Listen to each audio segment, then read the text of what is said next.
आज टैगोर जी की जयंती आप लोग मना रहे हैं, किस तरह से मना रहे हैं, क्या संदेश देना चाहेंगे? देखिए, रविन्द्रनाथ ठाकुर जी जो कि राष्ट्रीय कवि हैं, महान कवि रहे, महान रचनाकार रहे और बांग्ला समाज के एक पुरोधा हम लोग कह सकते हैं। इन्होंने हमारा राष्ट्रगीत दिया, ना कि हमारा दिया, अन्य देशों को भी राष्ट्रगीत प्रदान किया। तो ऐसी विभूति का जन्म दिवस हम लोग आज मना रहे हैं ताकि हमारी आने वाली जनरेशन इनको जान सकें, पहचान सकें, इनका सम्मान बरकरार रख सकें। नाम बता दीजिए। मैं निहाल रंजन है, संयोजक लखनऊ बंगी नागरिक समाज। कविगण आएंगे, कविता पाठ होगी। महिलाएं हैं, बंगाली समाज की महिलाएं हैं जो कि रविन्द्र संगीत, उन रविन्द्र जी के कविताएं का पाठ होगा यहाँ पे। हम लोग बांग्ला में कविता नहीं बोलते हैं, हम लोग इसको आवृत्ति बोलते हैं।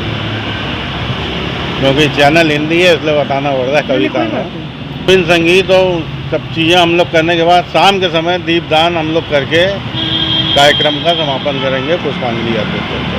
क्या नाम है आपका? मेरा नाम माधवी मिश्रा है। आज आप लोग प्रोग्राम कर रहे हैं, जयंती मना रहे हैं, क्या संदेश इस मौके पर देंगे आप?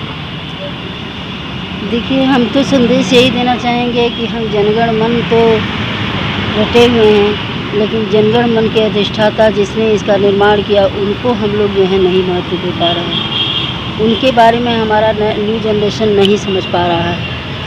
तो मेरी इच्छा है कि ये जो है जनगण मन के रचयिता और पहले ही नोबेल पुरस्कार प्राप्त करता हमारे ये रविन्द्रनाथ टैगोर जी रहे हैं, जिनको आज तक अभी तक किसी को साहित्य में नोबेल पुरस्कार दूसरे किसी को नहीं मिल सका। तो ऐसे विभूति को हम सम्मान दें। ऐसे विभूति के लिए हम, चाहे वो बंगला जन्मतिथि हो, चाहे वो हमारी आंग्ल तिथि हो, या फिर हमारे भारतवर्ष की कोई भी तिथि हो, उसके अंदर जो तिथि होती है उस जगह हमें सम्मान उन्हें देना चाहिए और सभी लोगों को इसकी जानकारी होनी चाहिए। इस अवेयरनेस के उद्देश्य से हम लोग इस काम को कर रहे हैं, जो बंगी नागरिक समाज अपने स्तर से कोशिश कर रहा है कि सभी लोग अवेयर हो इसके बारे में। आज आप लोग जयंती मना रहे हैं, क्या कहेंगे इस मौके पर? ये रविन्द्रनाथ टैगोर जी की 165वीं जयंती है और पिछले 20 साल से हम लोग इस जयंती को करते आ रहे हैं। एक महान रचयिता, महान संगीतकार, गीतकार रविन्द्रनाथ टैगोर जी, जिन्होंने राष्ट्रीय गान को लिखा, वो आज पूरे भारतवर्ष में इसका जो है स्कूलों में, किसी फंक्शन में, शुरुआत में और आखिरी में इसका सब लोग सम्मान से राष्ट्रीय गीत को गाते हैं।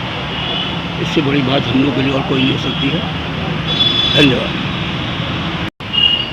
आज जयंती आप लोग मना रहे हैं, किस तरह से मना रहे हैं, क्या कुछ किया आपने? देखिए, लखनऊ बंगी नागरिक समाज के द्वारा पिछले कई वर्षों से मैं यहाँ आ रहा हूँ। पी.के. दत्ता जी ने जो साहस दिलाया है हम लोगों के। मैं विद्यालय में जा कर के राष्ट्रगान तो पढ़ता था, लेकिन कभी ऐसा नहीं मैं मौका पाया कि गुरु जी की मूर्ति रख करके, कि जिसने राष्ट्रगान रचा है उनकी फ़ोटो रख करके हम लोगों को पुष्पांजलि करने का मौका नहीं पाए। लेकिन जब से दत्ता जी यहाँ कार्यक्रम कर रहे हैं, हम लोगों को यहाँ अवसर मिला।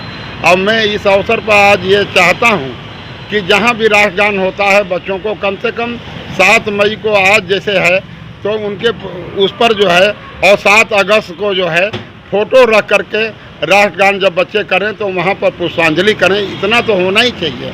और मैं छंद के माध्यम से कुछ पंक्तियाँ सुना रहा हूँ। विश्व कवि रविन्द्रनाथ राष्ट्रगान रचे हैं, तिरंगा लहर जाए सभी को जगाए हैं।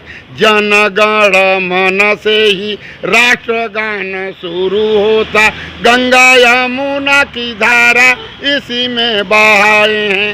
सारा राष्ट्र जाग जावे, एकता को अपनावे, भारत माता की महिमा को वह गाए हैं। विश्व कवि गुरुदेव अमर सदा के लिए, कृष्णानंद धन्य है कुछ लिख पाए हैं। और दूसरा छंद बड़ा महत्वपूर्ण है। एकला चलो रे का उन्होंने ज्ञान दिया। लोग घबराते हैं कि हमारे अकेले करने से क्या होगा। अकेले भी अगर अच्छा आप काम कर रहे हैं तो विजय आपका होगा। विश्व कवि गुरुदेव रविन्द्रनाथ ठाकुर, एकला चलो रे ऐसा ज्ञान भी बताए हैं। राष्ट्रगान रच कर राष्ट्र भाव भर दिए। गंगा यमुना की धारा इसी में बहाए हैं। सभी का नमन गुरु देव जी को बार बार। आज ऐसा अवसर सभी लोग पाए हैं। भारत माता की जय, तिरंगा लहर जाए। देशभक्ति वाला पाठ सभी को पढ़ाए हैं। देशभक्ति वाला पाठ सभी को पढ़ाए हैं।